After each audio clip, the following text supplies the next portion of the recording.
morning, everyone. Thanks so much for joining us today. Our guest today is Therese Cranston. And then we also have Jessica and Rainey, co-hosts here. Good morning to you guys. And Kyle, we're glad you're here. Thank you for having me. Oh, you're welcome. You're welcome. I'm going to read your bio here so people can find out more about you. Therese Cranston is an intuitive spiritual consultant who uses her connection with spirit to channel messages from angels, guides, loved ones on the other side, and the archangels. She offers a range of personalized spiritual services designed to unlock the answers to your deepest questions and provide the guidance and clarity you need for your highest good. She can also help you tap into your higher self so you can hear the whispers of your soul. Kyle holds several certifications, including Soul Coaching Oracle Card Reader, Hay House Certified Card Reader, Angel Guide, Angel Card Mastery, and Angel Numerology. She has an offer on her website for those of you who would want to check it out, and there's a code that you can plug in on it.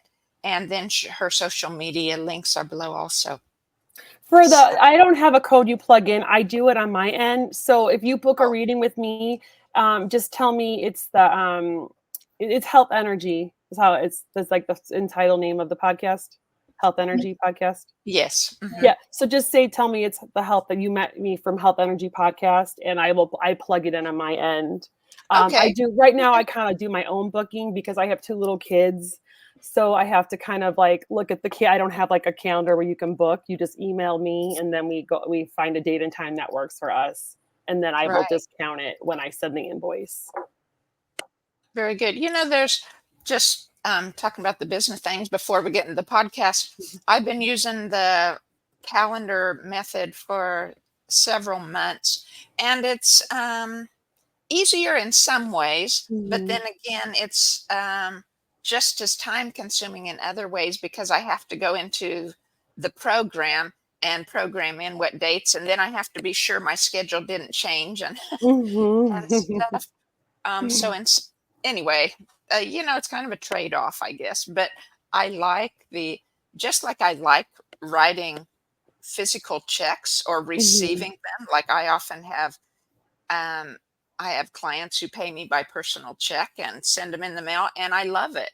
It's so nice to, I'm just hanging on, I think, to something that will be obsolete. But I don't know, it's nice memories for me. So, Kyle, again, well, glad you're here. And I'd love to hear your story about how you got into the work you did. And I know you're also an author, and I'd love to see how those two aspects play in together in your life, and which came first. Well, so I've been writing since I was little, but I had I wrote my first short story, or my first book, as you can say, when I was probably about 8. But I had some teachers in high school and even college tell me that I wasn't good, so I kind of shelved it, and for a long time didn't do anything with the writing. And then I wrote this short story when I was in college. I was on the speech team, and I wrote my own. We would perform. It's called prose, and I wrote my own short story, and people really liked it. And I actually quarterfinaled with it. And then that's when I kind of started having more courage with writing. I was like, okay, if I wrote a story, and I not only could I write it, but I could act it out, then maybe these teachers were just not nurturing enough, So then I went to grad school, and I was going to study children's literature. And at the last, literally the last second, I switched to creative writing. We had different tracks there, and creative writing was a new track. So I was the second student to actually do the creative writing track. Now they have a whole creative writing program.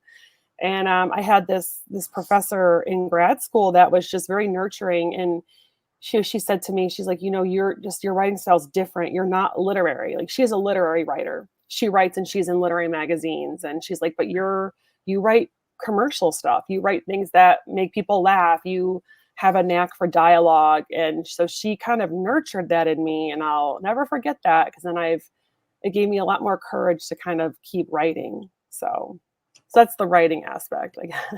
There are 2 different trajectories, I guess you could say. Okay. So So then how did you get into your intuitive spiritual work? So I was always drawn to this, even as young. I would, I had a friend whose mom read palms, and I was just always like going to like the shop where they had like tarot cards. I never bought any, but I was always like really into it. And then when I was about 15 or 16, I had a friend. She was like a second mom to me, and she gifted me a tarot deck. It was her deck that she was just like, I'm not going to ever use these. And I just went with it. It was the original Rider Waite deck. And I just started reading for people, and people were coming back to me and like years later saying, oh my gosh, what you said happened and whatnot.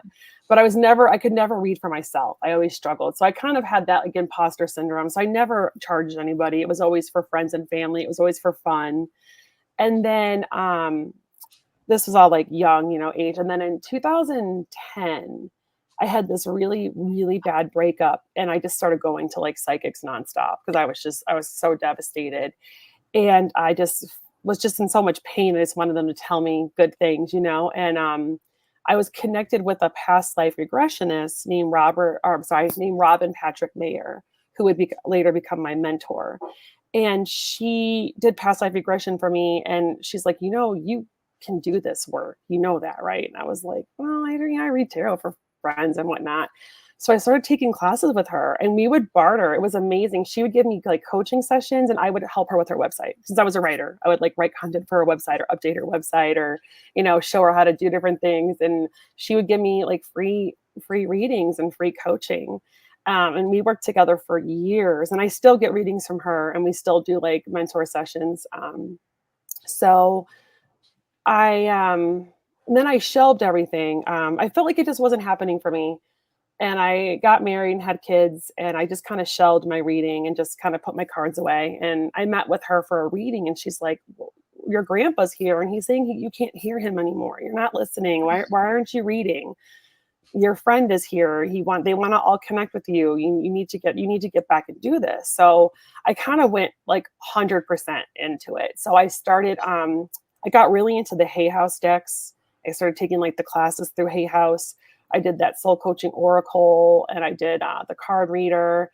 And I joined Radley Valentine's group, his membership group, and things just I started using his cards, and there's just something about his cards that I just connect to so deeply, that I see things in his cards that they just jump out at me when I read for somebody.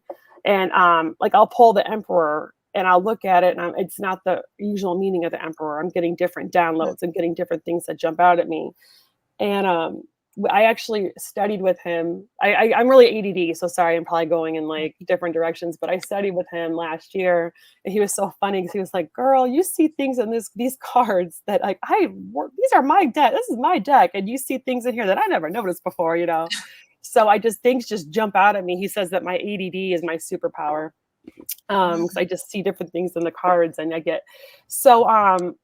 just kind of got inspired to start my own business after that. And I did. I started my own business. I started promoting myself, and just taking classes with different people to kind of strengthen different areas. And yeah, that's it. And just that I started just kind of doing the fairs, and now I read at Village Witch and Lawrence, 2 to 3 times a month. And I just started just trying to put myself out there. Oh, And very kind of all nice. spiraled from there. Yeah. Well, very good. I think it's so important because you'd mentioned, how your early teachers kind of pushed you back or, discouraged you. And then thankfully you had others and other teachers and mentors along the way that helped. It just shows how important it is. I mean, like, I published a book last summer, and when I was looking into a company to work with to get my book published and stuff, it was like one of the companies I looked into, I didn't ended up going with them, but I loved their saying. It's like, we don't let you publish crap. Right. It was self-published, right? And I am so too. and it was like, we don't let you publish crap. And I thought, yeah, that's good. I'm self-published as well. I have a novel out on Amazon, and then I have my friend and I put together these collaborations of they're spoofs off of like Chicken Soup for the Soul. It's called Mug of Woe, and it's a series, like a whole series of different essay books just about like bad things that happen to people, but it's a lot of comedians, so the stories are Oh, really funny. We have one about animals, we have one about dating, we have one about travel, and just different books out there, and they're hilarious. Some of the great, like, these have a lot of like Boston comedians that have put stories in there, and it's a lot of just, if you need a good laugh, those are really fun. well, yes, I would love for you to tell us, a story. If you could pick one from any of your books to tell us a story. But it was just hitting me as you were speaking. And because I have kind of the same thing, my work is heavier, right? I'm a very intense person, and Mhm. I'm working in spiritual all the time. That's my passion. It's like that's what I live for, is the deep spiritual connections. But I often am so deep so much of the time that I really, really need to make myself set aside time to do something fun. And so Mhm. you were saying your two careers are different trajectories, but I see them as perfect together to give you the lightness of heart that you need to do the spiritual work you do. I never thought of it that way. Kyle, how old are your kiddos? I have a 7-year-old who's going to be 8 pretty soon, and a 6-year-old. So I'm in it. Yes. Yeah. I'm Yes. in it. You're in the busy And I'm stage. older too. I'm 44. So I have a lot of the friends my age are like 5, 6, 7 years younger than me. So I feel like I'm Right. older than everybody. Well, it keeps you young, right? It does.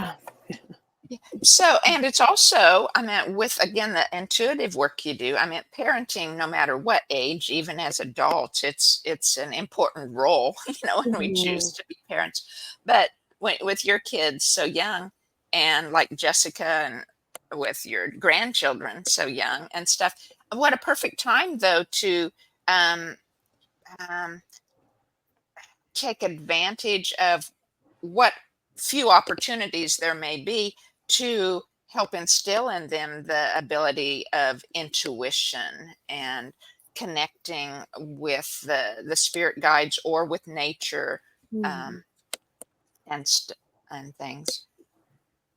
I So do Yeah. think my kids, at least one of them, I think is they are very fascinated by what I do. They're really fascinated by my cards.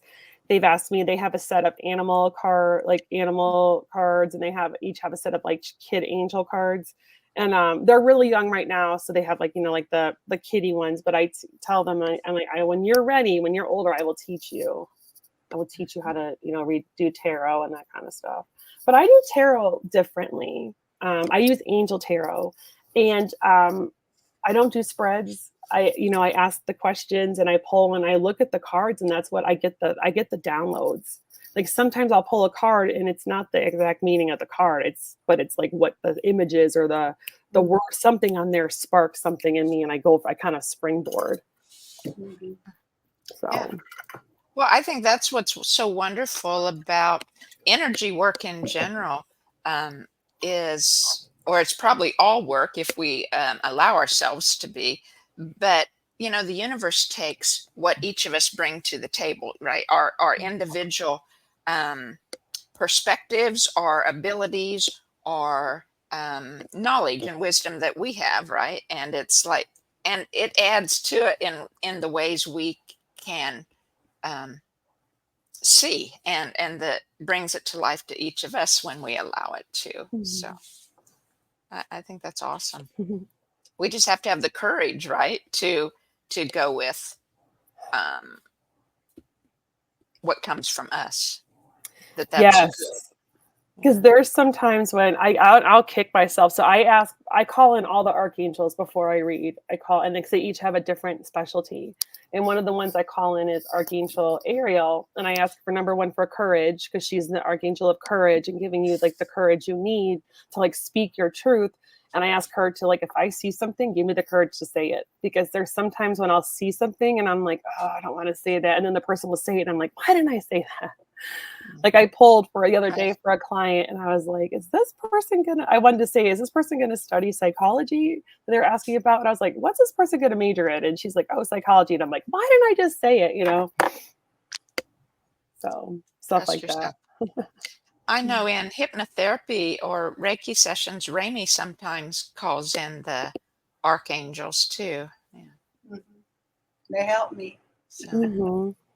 I pull. Raphael is great for Reiki. I pull an angel card every day, just one. And lately, it's been the archangels. And I had a session. I gave a session Saturday, and I hypnotized her. She's in a lot of pain.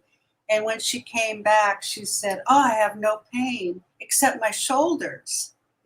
And so that morning, I pulled Archangel Michael. So I called Archangel Michael in and I said, cut the cords, no more pain in her shoulders. And she got up and she was pain-free for the first time in a long time. So I like my angels. I love my archangels. So yeah. Are you familiar with Archangel Metatron? Yes. I call him Metatron to help me with my children. And when I need help with time management. He's so great with that. If you're running late for somewhere, my Archangel Metatron, please help slow down time, and he will help you. Yeah. I was just wondering what his specialty is. Children. I have a son who is on the autism spectrum and also has very, very significant ADHD, and I ask Metatron to help. I call on him a lot. He's great with children, especially children with like sensitive children. Oh, good. Good to know. All right. He's lovely. They're all lovely. I love all of them. Like Azrael gets such a bad reputation because he's the archangel of death, but he's not the archangel of death, but he's called the angel of death because he's the one that when you pass on, he comes and takes your hand and he leads you to the other side. He is the sweetest, most beautiful, gentle soul. He does not have one of those axe looking things. Like, he's like this beautiful flowing, just beam of light who just wants to hug everybody. And I just love working with him. I use him for mediumship all the time and ask him to bring people through. And I just feel so bad. He just gets the worst reputation. People are like, oh, like the Grim Reaper. He's not. Yeah. We have to change that image of death. Mm-hmm. I tell everybody whenever I'm like, oh, Archangel Azrael's here, and he just wants to give you a hug. Like, he's so loving, and he's just like this. He's the sweetest. I love him. He's such a gentle angel. I mean, they're all gentle, but there's just something like a beautiful calmness and tranquility, just energy about him. Do you access Mother Mary or Mary Magdalene? So that is something those are two people I've never worked with, but I've actually you're probably the third person that's told me that I need to start working with them. Mm-hmm. I think it's a self-worth thing. I think because Mother Mary is just such a big deal. I have to kind of work on my self-worth. I'm like, well, why would she want to help little old me kind of thing? And I just think Mary Magdalene is the coolest. Like, mm-hmm. She is a rock star. In my opinion, she's like a rock star. Right. I love her. I just think she's an awesome. She's someone I would like hang out with, Yeah. Go get a mojito with, Yeah, right.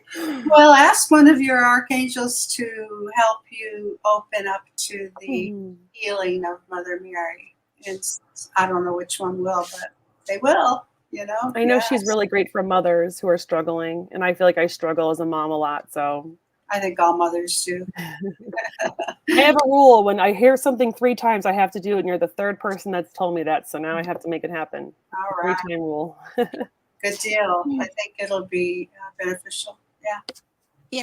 I've never studied or learned much about like angels or archangels, except for my own experience, which has been a lot in my realm anyway. But it's like, when people talk about the 12 archangels, it's like, it just doesn't click with me because there has to be more than that, right? We have this abundant, wonderful place, and I work with guardian angels all the time, and I help. I find that there are archangels also in the waiting place, where I call it in nature around us, where they have chosen to leave the oneness to come to earth, and they have developed the mindset of hierarchy or lack as well, and so they have to raise their voltage to go back to the oneness, and I help them with that. So I know there's more than 12. So if you could kind of broaden that scope for me, I'd love to hear more about why just 12 are talked about all the time. I really honestly don't know. I could tell you the ones that I work with. I don't really know. I know that there's some more out there that I'm not. I've seen other names out there. Like I know there's a Charity Archangel, but I've never really worked with her. So Kyle Gray, he's like the angel boy. He's out of Scotland. He has an Archangel deck, and it has more than just the 12. I wish I had it. I don't think I have it down here. Actually, I might have it with me. You want me to pull it out? Sure. Here's, let me go. And Carla, he's from Hay House.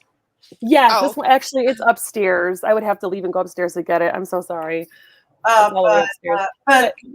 Carla, in answer to it's kind of like people are so familiar with the 7 chakras. Why do we have lots of them. We have right. lots of so chakras, it's just the communal recognition, but you can go beyond. Kyle Gray does that too, or if you use his high vibration book, he has all kinds of different chakras that he has you work with. Yeah. But I'm trying to think, do I work with 12? 1, 2, 3, 4, 5, 6, 7, 8, 9, 10, 11, 12, 13, 14, 15, 16. I have 16 on mine. Okay. Those are the ones that I work with. So I have to kind of count it out because there's so many. So I work with Ariel, Azrael, Shamuel, Gabriel. Haniel is amazing because she is the one that helps us all with our intuition. Jeremiah, same deal. They're like brother and sister almost. Jophiel, Metatron, Michael, Raguel, Raphael, Raziel, Sandalphon, Uriel, and Zachiel. Those are the ones I work with personally. So how did you start? Like the first time did an angel come to you first? I mean, how did you first start working with them? It was like you suddenly saw the being or felt the being with you, or you were just meditating and calling in? Well, it was kind of two different things. So I discovered Radley Valentine, and he is the creator of Angel Tarot. He is the Angel Tarot. He's the one that put it on the map. So, and I love it because it blends tarot, or some people say tarot, but I say tarot. It blends tarot with angels and archangels, and he has different decks. My favorite one is Angel Wisdom because it has most of the archangels in it, is the major arcana, and then there's different cards that have like an archangel attached to that card. So when you pull a card for it in your reading, I can go with that's why different things jump out at me, because I'll use my Angel Numerology, I'll use images in the card, and then I'll use the archangel too. And that's how I get different intel on what this person needs to know. So I started working with, I did this meditation that he had us do, and he had us calling in the different archangels, and we're supposed to see. I don't really see things. So, and then when we were doing this meditation, I saw in my mind's eyes, my eyes were closed, this silvery blue, and that's Haniel. So she was the first archangel I actually saw her colors. So that was a big deal for me. And then Radley also has this deck. It's the Archangel Michael Sword of Light deck. And I started using that deck. And now I feel like I have a great connection with Michael, where he always shoots it to me straight. If I need advice on anything, I will get access to that deck and ask Michael what I need to know. And he never steers me wrong. And sometimes I even laugh about it because, and Michael is the first archangel I actually heard talk to me. So it was really cool. So the angels are non-binary. They don't have any gender. We put gender on them. We put religion on them. They are not associated with any religion. They love everybody. They're just these beings of light, really.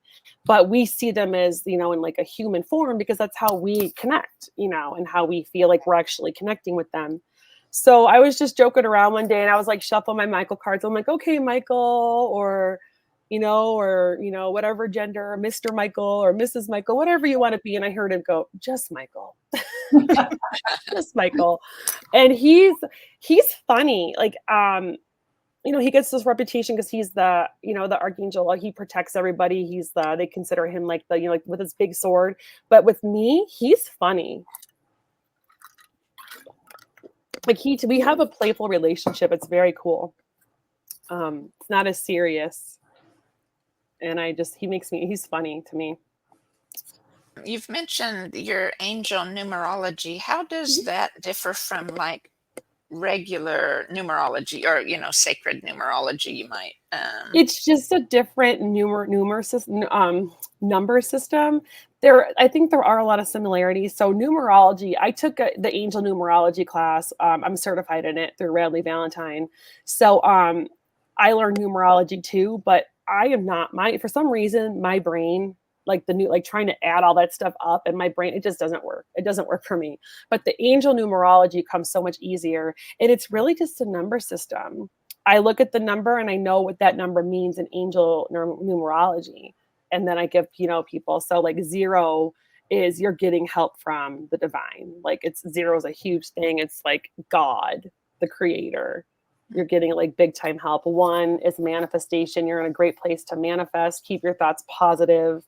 2 is another one about keeping thoughts positive. But for me, 2, it means something different. 2, whenever I pull a 2, it's always partnership. Either it's somebody's coming to you that's going to help you, or there's somebody on the other side.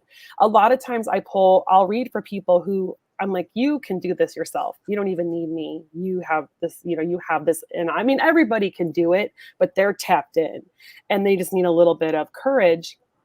And I'll get the 2 a lot. I'm like, there's usually like a loved one on the other side that wants to help them hone their skills.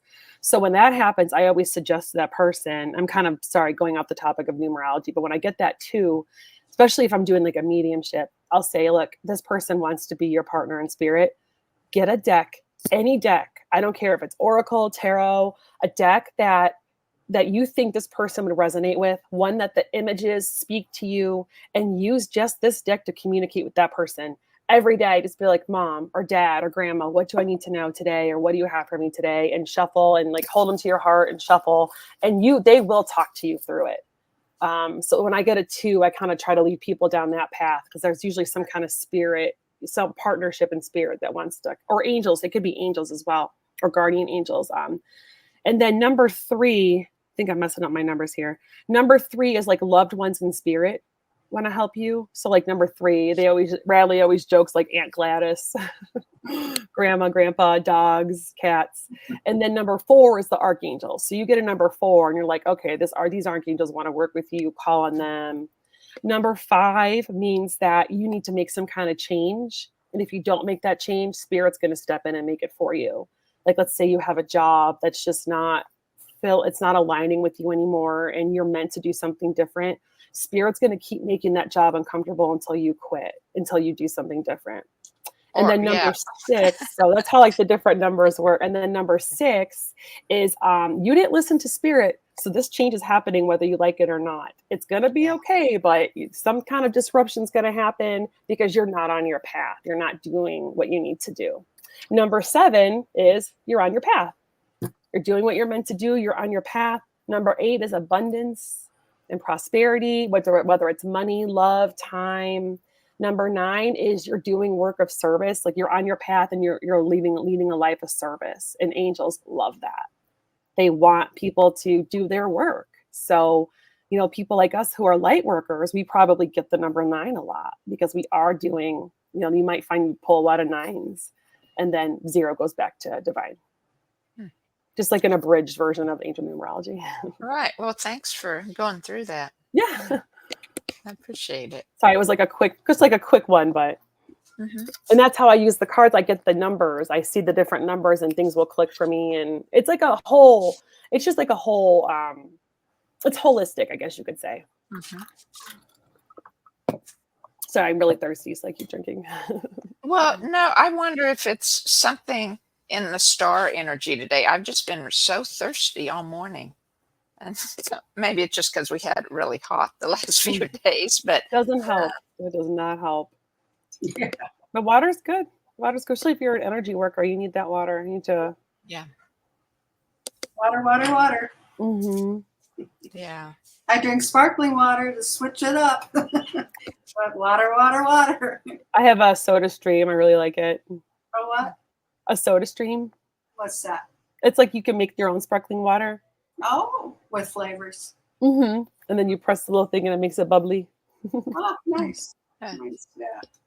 I Yeah, go like with like a fruit sparkling water. I Mm-hmm. guess you could. yeah. I went to, I forgot where, the smoothie place, Smoothie King. Yeah.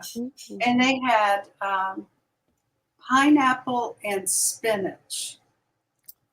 Huh. And I didn't want to try it that day, but I've been thinking about it.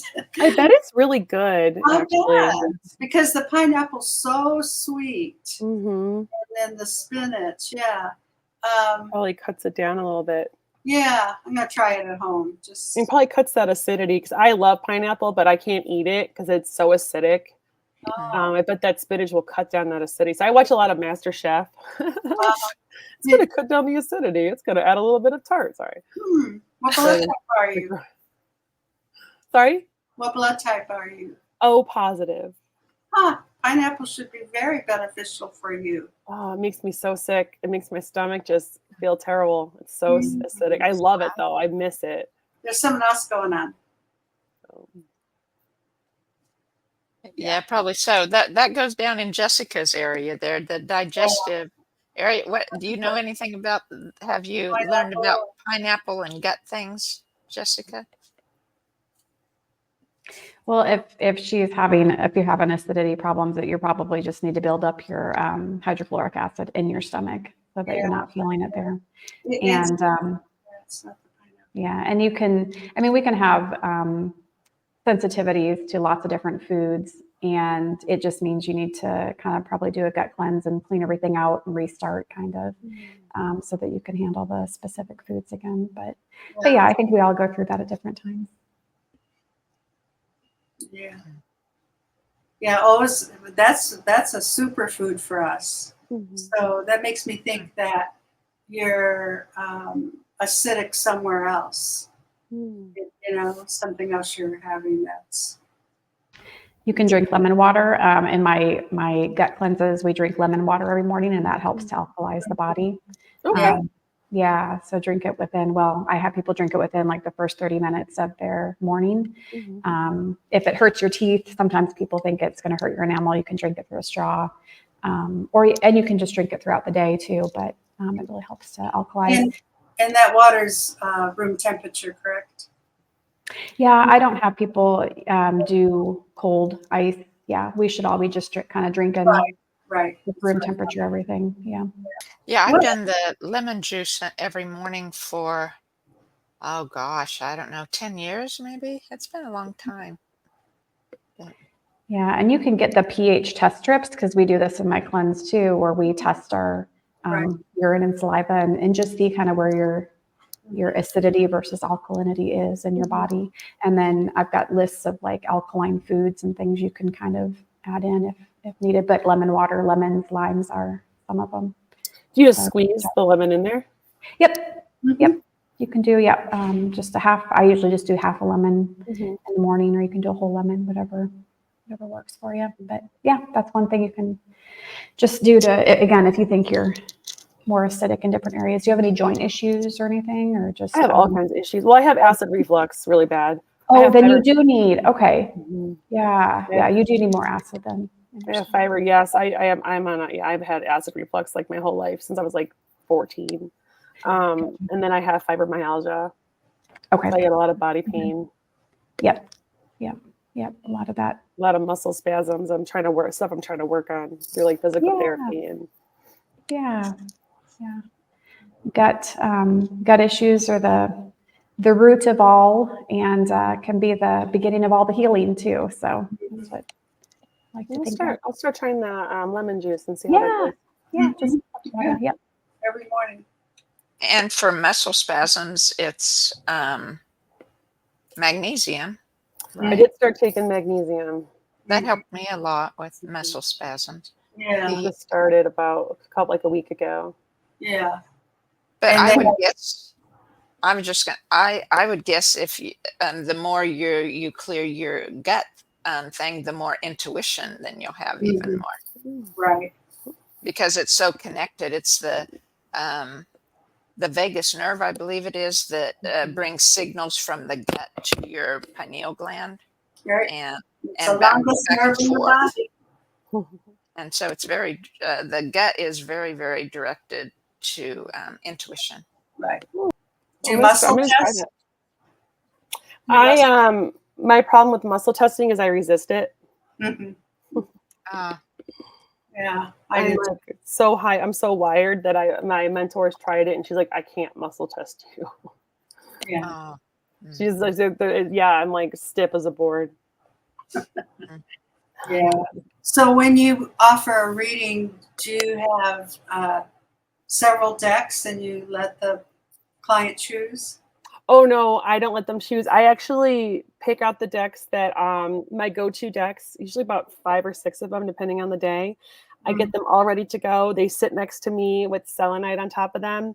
And I have a guardian in my decks that I discovered through when I was doing my soul coaching oracle certification. I actually have a guardian, like a deck guide who protects my decks. And I ask her to flag the ones I need. I will probably pull from like 5 or 6 decks in a reading. Oh, It's what, like, it's almost like it jumps out at me, like this one. I have a couple that are like action step oriented decks that I'll pull when I'm like, when they need like action steps. I have ones like my Angel Wisdom Tarot is like my main go-to. It's like how I get information. It's like where I always start. It's how I do mediumship. And then I have other ones. I'll always pull a Michael card. If the person's open to angels, I'll pull a Michael card. Because that's always great for like clarification and confirmation. And then I have another one. It's like an angel and aura deck that I'll pull for. It's a great action step deck. I have an oracle, time traveler's oracle. That's a great action step. And also getting more insight. And I go to the different ones. If somebody needs a guardian angel message, I have a deck that's just for guardian angels. So. oh, very cool. Mm-hmm. So I really would be interested if you could think of a story or part of one of your funny stories of whatever kind, and it wouldn't have to be exact, what was written, but if you would like to share. I was hoping you'd forget about that. Don't I have do have to. one, but Fine. it's not PG. Is that okay? Oh, sure, yeah. Like I don't. PG-13. That's yeah. It's just okay. So if I'm saying too many, I won't use swear words. So I had this really bad breakup, and I think I was telling you a little bit about it in 2010. It was somebody who who was like we felt like you're my soulmate. One day I love you, and the next day I'm done. Like it was just like one of those things where they pull the wool out of you, and it was gut wrenching. And that kind of led me down to start kind of getting more into like this work. And just kind of get the wheels turning where I was getting a lot of readings. I met Robin. So I have another second mom who was in the Boston area where I was working, and I was just like miserable and devastated. And she has a cabin in P-Town. I don't know if you ever heard of P-Town. It is the magical place. It is like the gay capital of Massachusetts. It is so fun and so loving. And there's people, when you get off the boat, people are cheerleaders, and there's like cabaret, like drag queen that do like cabarets on every corner, serenading you to come to their shows. I mean, it's just this beautiful, magical place right on the ocean. It's so fun and such a great vibe. And there's a lot of readers there. So I made an appointment to get a reading with somebody. And I also was on a quest because they also, being like the fun area it is, they have a lot of like sex toy shops. And since I just gotten broken up with, I was going to get myself a really good vibrator, like a good one, a nice, really Cadillac one. So I went to this whole essay is about me just being miserable, my friend taking me down to the Cape with her husband, and just like letting me grieve, and then me shopping for this vibrator. And I had that thing for like 10 years. It was awesome. And also too, it was Bear Week. that week, which is super fun. So it's like all these big guys and just like these tight little clothes, like, right, just, it was such a fun, it was such a healing weekend. And it's just this essay about me on the quest. I went to see this psychic and I just really needed to get a vibrator. So that's my story. I know it's a little TMI. Fun fact, my mother-in-law read it, and she was like super duper Catholic, and she thought it was hilarious. She was cracked. I was like, "Are you sure you want to read this?" She's like, "Yeah." And she's like, "That was so funny," So, and she was super like went to church every Sunday, and I was like, "Oh, you're gonna think so less of me," and she's like, "No, it was so funny." So it was just a fun weekend and healing. So that's one of my stories in there. And just the way I describe the things, and just like, I have like this, when I write this like sarcastic, because I was not in the best place, and just how fun it was being around all these people and, on a quest to find something, because I was just stumped. That's beautiful. Are all your stories then experience of yours, or are some of them fiction accounts or whatever? Well, the novel I have out is fiction.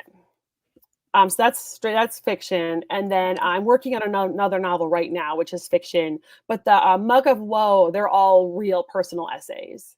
So my friend and I, we're co-editors. We put it together. We each have like 2 essays in each book. But then we also have, it's like a compilation of different essays from people. We had someone write from like England was in there. A lot of people are in like the Boston area, because she's a comedian. So it's a lot of like the Boston area comedians. But there's some funny stuff in there. Just some funny stories, and it's all bad things that happen to people, but like the way they write them, it's just hilarious. So that's why it's like a spoof of Chicken Soup. They're like feel good, but they're funny, and there might be some spicy language in there. Are you originally from Boston, Kyle? I'm from Chicago originally. Oh, Chicago. The south suburbs. South suburbs of the Chicago, and then I moved. I was in North Carolina for grad school, so I lived there for 4 years. And then I knew that the man I was going to marry was in Boston, so I had to get there. So after grad school, I moved to Boston, and just was like looking for him until I found him. And then he got recruited for a job in Kansas. That's how he ended up out here.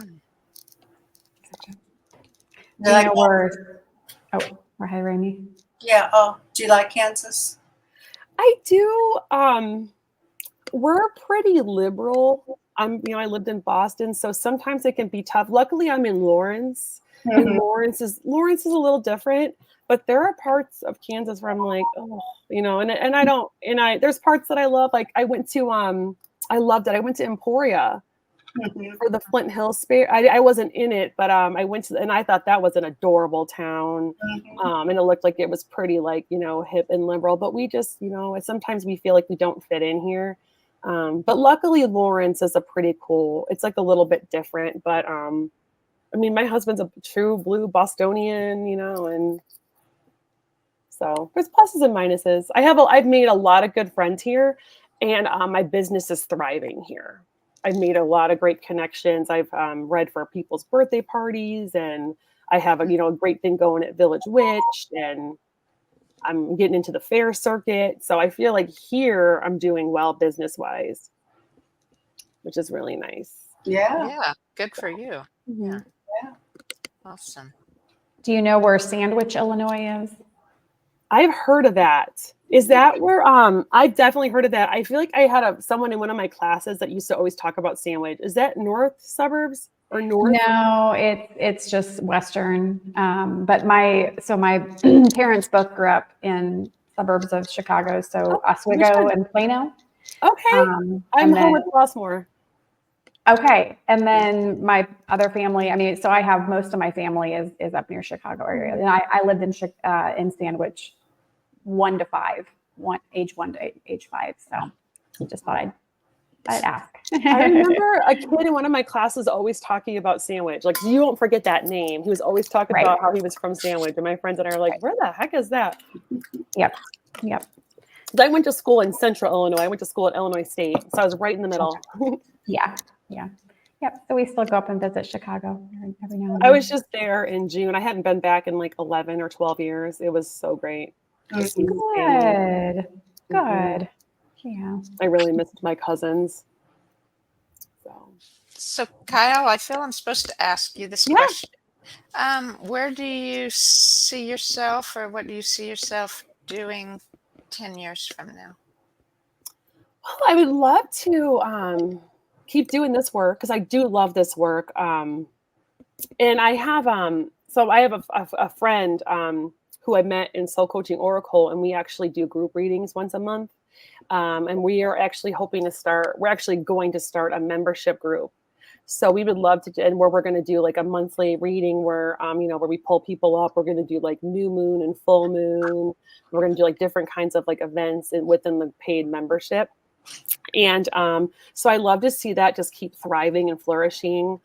And just, I love to keep getting more and more clients. I would love to get to a place where this is, this and writing are my full time. Like I'm working on novels when I'm not, or I'm reading, and maybe I take a day where I work on novels and I have a day, but I'd love to get it where I have clients, like all day kind of thing. And Well, nice. yeah, Very good. that's my things. I really love this work. I love helping people. And someone gave me the nicest compliment the other day. I was reading at a birthday party, but I was at a restaurant in Lawrence. So I was up, and so the waitress kept walking by, and she overheard.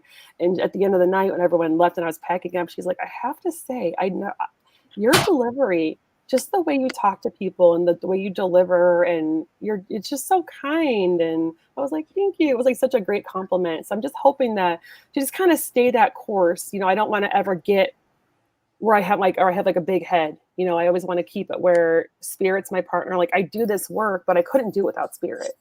They're my partner, like the angels and my guides. And so I really always want to kind of keep, not that I don't want to dim my light, but I also want to make sure that I have gratitude and that I know that they're helping me, so I want to just stay in a place of service.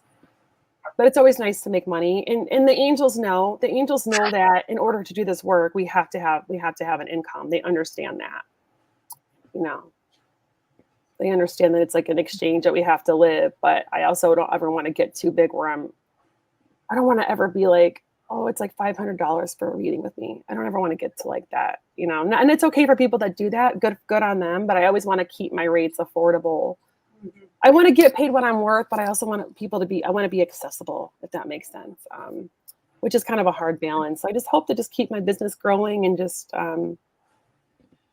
help as many people as I can. Because I do love when I read for somebody and they're like, "Can I give you a hug?" Or they just feel so much better, Nice. Yeah. Beautiful. And then I also would love my writing to be successful too. So dual. Yeah. Be great. Yeah. It's a package deal. Mm-hmm. Want to talk about your offer, like you had put below an offer in the description? You want to visit about that for a little bit? Yes. So I'm going to give anybody that reaches out to me and wants to book a reading, no matter what time you want to do, half hour, 45 minutes, an hour, 25% off. Just let me know that you heard me on the podcast, and then I'll create I can discount it on my end, and so I'll discount it when I send out the invoice. So it'll be 25% off. Nice.